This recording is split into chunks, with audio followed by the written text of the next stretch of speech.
berjabat tangan, bahkan berpelukan. Gunakan salam secara namaste. Kita kepalkan tangan seperti ini. Ya. Dapat menggunakan salam dengan tangan kanan ditempel di dada kiri sambil sedikit membungkuk. Yang ketujuh, wajib juga bagi warga jemaat yang mengikuti ibadah untuk mengisi buku kehadiran ibadah atau scan secara QR formulir kehadiran ibadah dan wajib diisi semua. Data ini diperlukan untuk kontak tracing jika diperlukan di kemudian hari.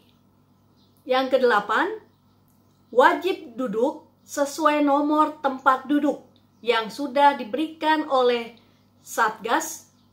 Tidak diperkenankan bertukar nomor atau pindah tempat duduk. Dimohon menjaga jarak dalam ruang ibadah minimal 1 meter, jangan berdekatan.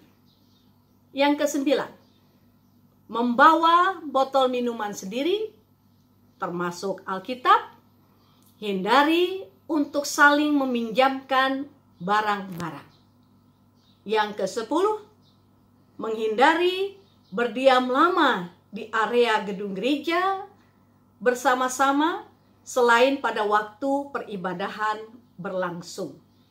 Selalu memperhatikan dan mengikuti aturan-aturan yang ditetapkan sesuai dengan tatanan yang diberlakukan. Demikian beberapa hal yang menjadi kewajiban warga jemaat GPB Siloam Pontianak untuk kita mengikuti dalam kepatuhan, dalam kesetiaan, sampai terus kita bergumul dalam doa agar pandemi COVID-19 dapat segera berlalu. Kita berdoa untuk setiap instansi yang terkait dalam menangani percepatan penanganan pandemi COVID-19 ini. Dan doa kita semua, kita yakin dan percaya Tuhan Yesus Kristus Kepala Gereja, Allah Bapa Pencipta langit dan bumi, dan Roh Kudus yang menyertai gereja akan memberkati dan membuat pandemi ini segera berlalu dan kita kembali dapat beraktivitas sebagaimana biasa. Sekian arahan dan penegasan dari saya sebagai Pendeta Ketua Majelis Jemaat GPB Siloam Pontianak. Tuhan Yesus memberkati Bapak Ibu Saudara-saudara sekalian. Salam sejahtera. Warga jemaat GPB Siloam Pontianak, selamat sore.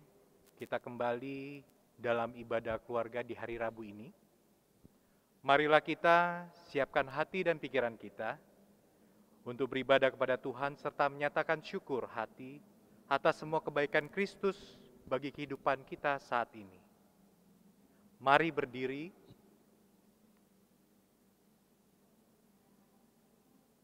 Kita akan memuji Tuhan dari Gita Bakti 3, bait 1 dan 2.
Warga jemaat yang terkasih, mari kita berdoa.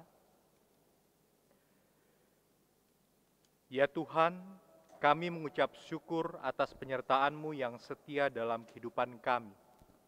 Saat ini kami hendak memulai ibadah, kiranya Tuhan menyertai ibadah kami dari awal hingga berakhir dengan baik. Di dalam Kristus kami memohon. Amin. Jemaat yang dikasihi, kita akan berlitani masuk dalam Mazmur Pujian yang diambil dari Mazmur pasal 31 ayat 2 sampai dengan 4 yang akan dibaca secara responsorial.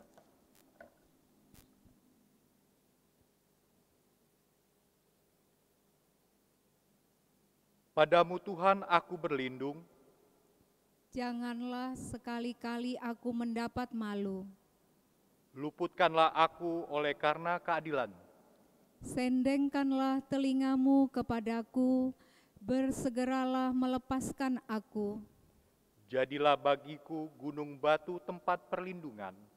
Kubu pertahanan untuk menyelamatkan aku. Sebab Engkau bukit batuku dan pertahananku. Dan oleh karena namamu, Engkau akan menuntun dan membimbing aku. Jemaat, dipersilakan duduk.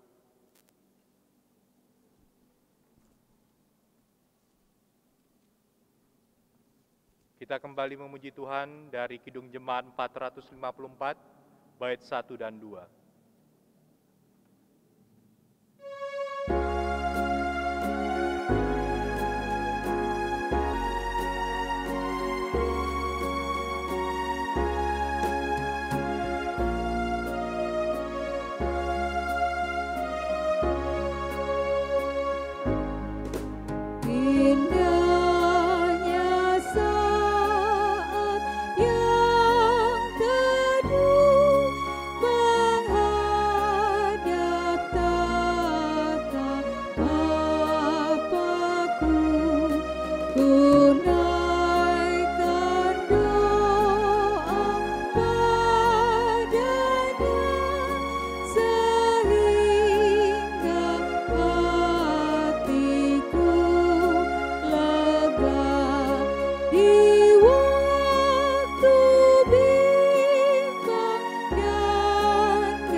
Jemaat yang Tuhan Yesus kasihi, kita akan memasuki pemberitaan firman Tuhan.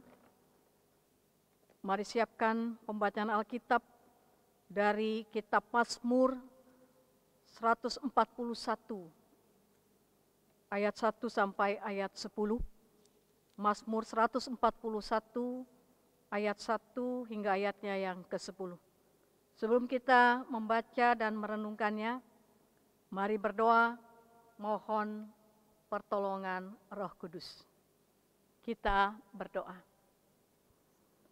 Tuhan Yesus Kristus, firman yang kekal, kami datang mengucap syukur kalau kami juga boleh kembali duduk di sekitar kebenaran firman Allah bersama keluarga-keluarga jemaat yang mengadakan ibadah pada saat ini.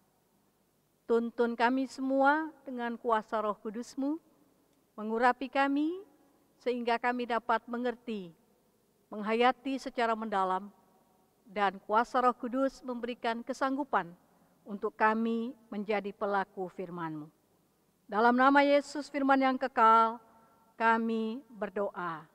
Amin. Jemaat, marilah berdiri untuk mendengarkan firman Tuhan yang dibacakan dari kitab Mazmur 141 ayat 1 sampai ayatnya yang ke-10 yang kita akan baca secara responsoris. Mazmur 141 ayat 1 hingga ayat 10 demikian bunyinya. Ya Tuhan, aku berseru kepadamu, datanglah segera kepadaku. Berilah telinga kepada suaraku waktu aku berseru kepadamu. Biarlah doaku adalah bagimu seperti persembahan ukupan, dan tanganku yang terangkat seperti persembahan korban pada waktu petang. Awasilah mulutku ya Tuhan. Berjagalah pada pintu bibirku, Jangan condongkan hatiku kepada yang jahat, untuk melakukan perbuatan-perbuatan yang fasik, bersama-sama dengan orang-orang yang melakukan kejahatan. dan jangan aku mengecap sedap-sedapan mereka. Biarlah orang benar memalu dan menghukum aku, itulah kasih. Tetapi janganlah minyak orang fasik menghiasi kepalaku. Sungguh aku terus berdoa menentang kejahatan-kejahatan mereka. Apabila mereka diserahkan kepada hakim-hakimnya, Maka mereka akan mendengar bahwa perkataan-perkataanku menyenangkan. seperti batu yang dibelah dan dihancurkan di tanah, Demikianlah akan berhamburan tulang-tulang mereka di mulut dunia orang mati. tetapi kepadamulah ya Allah, Tuhanku, mataku tertuju. Padamulah aku berlindung, jangan campakkan aku. Lindungilah aku terhadap katupan jerat yang mereka pasang terhadap aku. Dan dari perangkap orang-orang yang melakukan kejahatan. Orang-orang fasik akan jatuh serentak ke dalam jala mereka. Tetapi aku melangkah lalu. Demikian pembacaan Alkitab. Berbahagialah semua orang yang mendengarkan firman Tuhan dan melakukannya. Terpujilah Tuhan Yesus. Haleluya.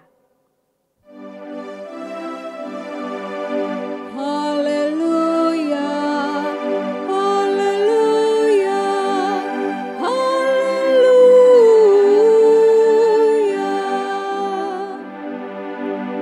Silakan duduk kembali. Bapak Ibu, warga jemaat yang Tuhan Yesus kasihi, siapa di dalam kehidupan ini yang luput dari godaan dan pencobaan kehidupan? Saya kira kalau kita mau jujur menjawab, kemungkinan seringkali kita jatuh dalam godaan bahkan pencobaan.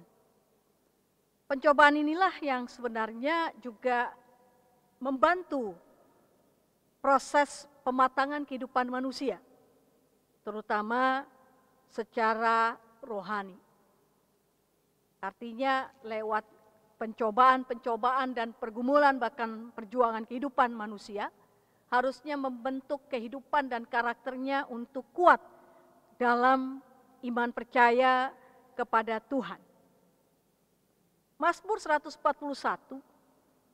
berjudul Doa dalam Pencobaan. Ini mau melukiskan gambaran hidup yang penuh cobaan dan godaan.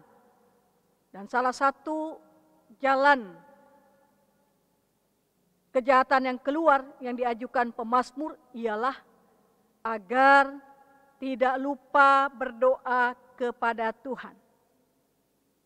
Sederhananya mau mengatakan, berdoalah kepada Tuhan setiap waktu, apalagi dikala mengalami cobaan. Ya, ini yang kita lihat, ya Tuhan aku berseru kepadamu, datanglah segera kepadaku, berilah telinga kepada suaraku, waktu aku berseru kepadamu. Dan dia gambarkan doanya itu seperti persembahan ukupan kepada Tuhan. Tanganku yang terangkat seperti persembahan korban pada waktu petang, dia gambarkan begitu. Dan dia menyadari supaya Tuhan juga yang mengawasi mulutnya. Ayat 3, awasilah mulutku ya Tuhan.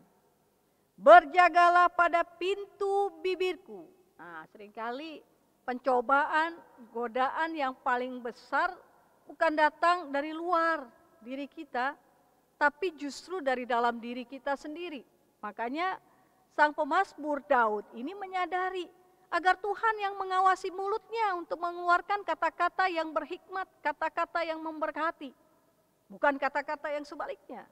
Atau dia juga menyadari agar Tuhanlah yang menjaga pintu bibirnya untuk hanya mengucapkan kata-kata yang benar-benar meneduhkan dan mendamaikan satu dengan yang lain.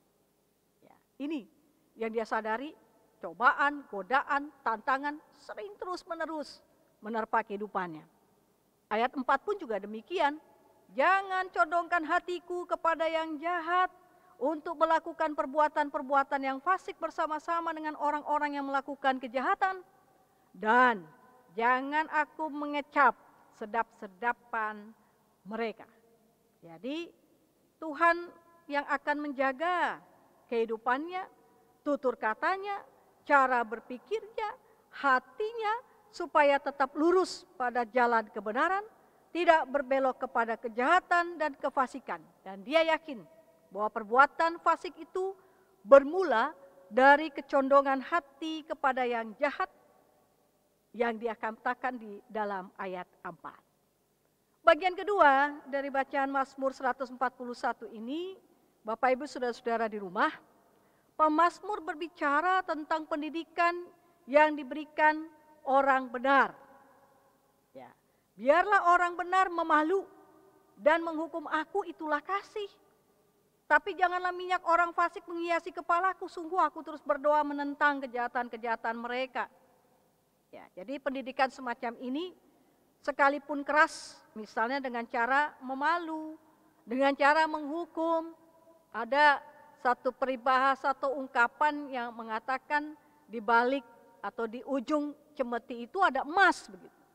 Kadangkala mesti ada tindakan yang cukup keras untuk mendidik orang kembali untuk berbuat benar dari tindakan ketidakbenaran atau kejahatan yang dia lakukan. Ada emas di situ. Ya, seolah-olah waduh didikan keras. Tapi didikan keras orang benar itu dia bandingkan dengan minyak orang fasik. Dia tidak sudi dihiasi kepalanya dengan minyak wanginya orang fasik. Untuk apa? Terlihat harum, tapi sebenarnya menyimpan kebusukan gitu. Ini yang dia sampaikan di sini. Ya, jadi dalam pelbagai doanya ini, sang pemazmur terus melawan kejahatan, bahkan ingin keluar kejahatan dari orang fasik. Ayat 5 bacaan kita. Perbuatan dan tingkah laku orang fasik satu saat kelak mendapatkan hukuman setimpal di hadapan hukuman yang ditegakkan oleh hakim. Ya, ini juga jadi catatan perenungan kita. Jika saat itu tiba, pemazmur yakin bahwa orang fasik baru sadar betapa kata-katanya selama ini benar dan menyenangkan, walaupun tidak mereka ikuti. Bapak Ibu saudara-saudara, sang pemazmur pun membayangkan kesudahan orang fasik kelak dalam dunia orang mati. Lihat ayat 7, seperti batu yang dibelah dan dihancurkan di tanah, Demikianlah akan berhamburan tulang-tulang mereka di mulut dunia orang mati. Itu digambarkannya. Berbeda dengan nasib tragis seperti itu, pemazmur membayangkan nasibnya kelak. Dia membayangkan keselamatan, sebuah situasi luput dari orang jahat dan fasik. Dan itu terjadi karena pemazmur selalu memandang kepada Allah. Lihat ayat 8. Tetapi kepadamulah ya Allah Tuhanku, mataku tertuju. Padamulah aku berlindung, jangan campakkan aku. Jadi Bapak Ibu Saudara-saudara, memang tidak mudah hidup di tengah dunia yang penuh orang fasik. Ada bermacam jebakan. Maka pemazmur meminta kepada Tuhan agar dia diselamatkan, diluputkan dari pelbagai jerat itu, terutama yang tidak nampak. Sang pemazmur juga berharap jangan sampai tersandung dalam perbuatan jahat orang jahat. Dia sadar betapa mudahnya orang ikut arus dalam perbuatan jahat karena emosi dan euforia massa. Artinya, barangkali ketika orang mengatakan, yang berbuat jahat kan bukan cuma saya, banyak orang juga melakukan kejahatan yang sama. Jadi ada temannya, ini namanya kejahatan berjamaah atau kejahatan bergerombol. Ya, tanpa kita sadari. Dan hal itu sangat berbahaya. Nah, karena itu dia meminta di ayat 9, lindungilah aku terhadap katupan jerat yang mereka pasang terhadap aku, dan dari perangkap orang-orang yang melakukan kejahatan. Lalu ayat 10 penutup bacaan kita, orang-orang fasik akan jatuh serentak ke dalam jalan mereka, tetapi aku melangkah lalu. Jadi dia meminta agar ia luput dari hal seperti itu di ayat 9. Jika perlindungan dan pemeliharaan Tuhan terjadi atas dirinya, maka ia luput. Sedangkan orang fasik dan orang jahat akan terperangkap ke dalam jerat perangkap yang mereka pasang bagi orang lain. Seperti kata pepatah, siapa menggali lubang, dia sendiri akan terperosok di dalamnya. Mari Bapak Ibu Saudara-saudara, di tengah-tengah tantangan, godaan, dan pencobaan kehidupan, khususnya pada masa pergumulan kita saat ini, mari sang pemazmur mengatakan, carilah Tuhan, agar kita tidak mudah jatuh ke dalam cobaan, godaan, dan dosa, apalagi ikut berbuat fasik dan berbuat jahat. Yang Tuhan inginkan lewat bacaan ini adalah, carilah Tuhan, selalu berlindung padanya, dan wujud nyatakan kasih setia Tuhan yang kekal itu kepada semua orang. Amin. Mari menyambut dengan pujian Kidung Jemaat 460 bait 1 dan 3.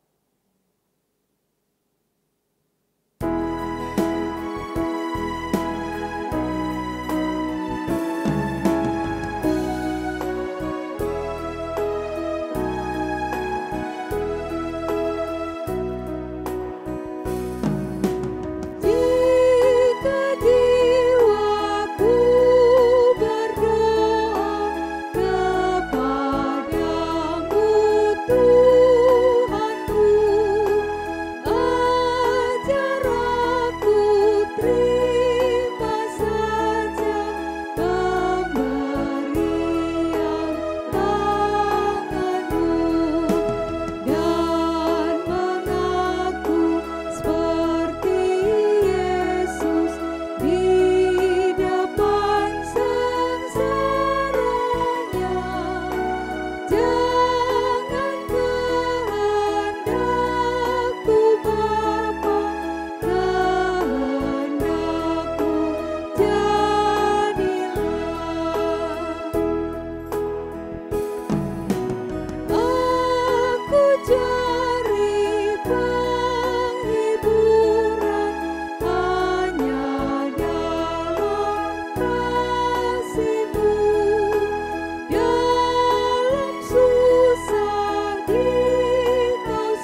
jemaat untuk doa syafaat.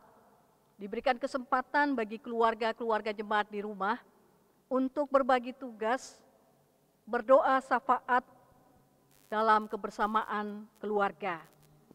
Ya, adapun pokok-pokok doa yang pertama, keberadaan GPIB Jemaat Siloam Pontianak, kehidupan seluruh warga jemaat, pelaksanaan tugas dan tanggung jawab para pendeta, penatua dan diaken, pengurus Pelkat termasuk para pelayan PAPT, kepanitiaan dan komisi-komisi, sampai kepada pegawai kantor gereja, koster dan security. Yang kedua, orang-orang yang menderita oleh karena berbagai sebab pandemi COVID-19, kemiskinan, yang terkena PHK, yang mengalami kedukaan, yang sakit di rumah atau di rumah sakit. Yang ketiga, doakan juga untuk keteguhan iman keluarga dalam menghadapi tantangan masa kini. Keempat, kehidupan dan keberadaan segenap anggota keluarga yang tinggal bersama ataupun yang terpisah karena pekerjaan, usaha, sekolah, kuliah, bahkan mereka yang berulang tahun dan sebagainya. Lalu doa syafaat ini diakhiri dengan doa Bapa kami secara bersama-sama.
Jemaat Tuhan, marilah kita mengucap syukur kepada Tuhan dengan memberikan persembahan kepadanya.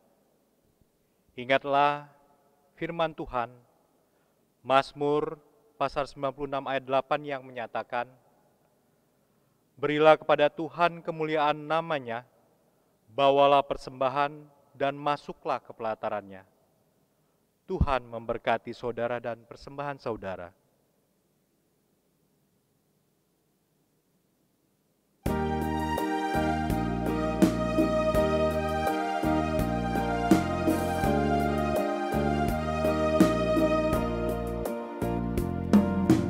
Aku bersyukur Allah sumber hidupku, Dia memberi rahmat-Nya kepadaku. Puji dan syukur ku naikkan kepadanya, yang Maha Kudus di surga terpujilah. Dia sumber hidupku, baginya syukur dan pujian selamanya.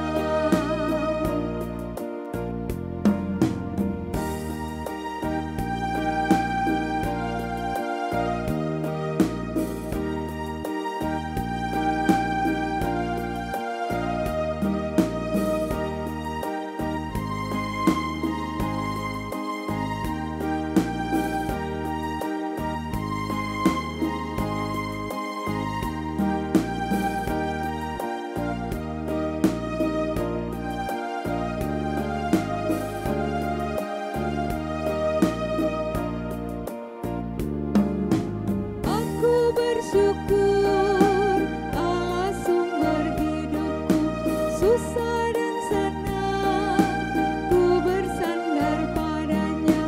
Puji dan syukur ku naikkan kepadanya, yang Maha Kudus di surga terpujilah.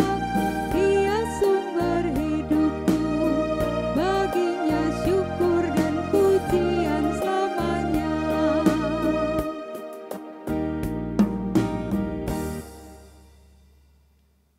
Jemaat, marilah kita masuk dalam doa persembahan kita. Tuhan, inilah persembahan syukur kami. Terima serta kuduskan persembahan kami, agar berguna bagi pelebaran kerajaan-Mu. Amin.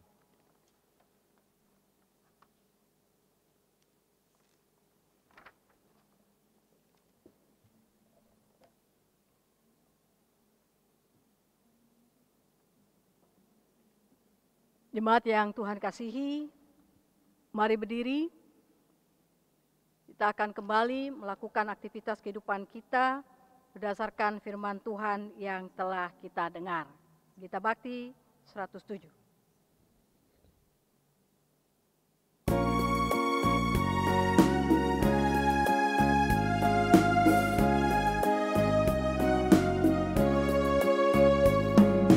Ikutlah Tuhan dalam terang, tinggalkan yang gelap, dan ingat kewajibanmu,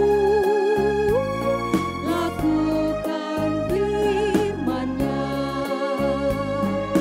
Berjalan di terang, berjalan di terang, berjalan di terang, berjalan di dalam terang.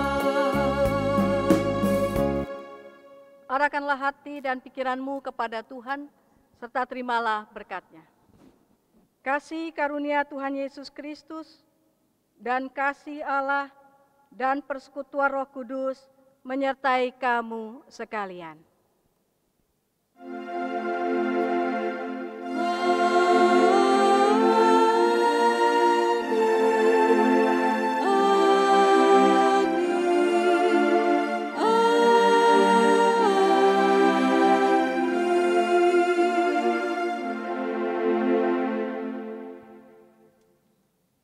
Ibadah kita selesai. Selamat malam. Tuhan memberkati.